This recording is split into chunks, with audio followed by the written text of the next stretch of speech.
মালয়েশিয়ার পাহাং প্রদেশে লরি নিয়ন্ত্রণ হারিয়ে খাদে পড়ার ঘটনায় চিকিৎসাধীন অবস্থায় আরও এক বাংলাদেশি শ্রমিকের মৃত্যু হয়েছে। এ নিয়ে মর্মান্তিক ওই দুর্ঘটনায় মোট ৩ জন বাংলাদেশি প্রাণ হারালেন।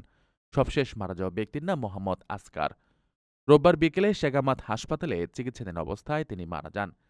এর আগে শনিবার দুর্ঘটনাস্থলে মারা যান মোহাম্মদ কাদের এবং মোহাম্মদ ডালিম। নিহতরা সবাই জোহর রাজ্যের সেগামাত এলাকায় একটি পাম বাগানে শ্রমিকের কাজ করতেন।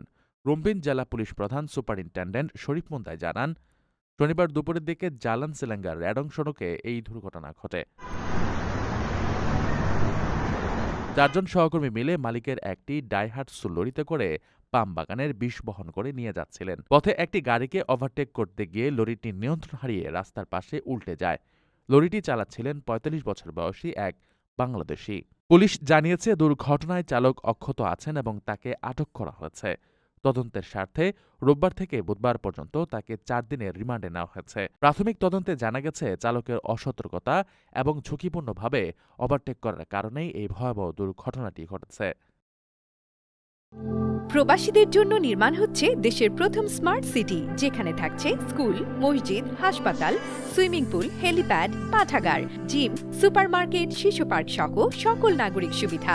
মাত্র ৩০ লাখ টাকা বিনিয়োগে মিলছে আকর্ষণীয় ফ্ল্যাট। প্লাটিনাম ইনভেস্টরদের জন্য ঢাকা বিমানবন্দরে ভিআইপি প্রোটোকল সুবিধা।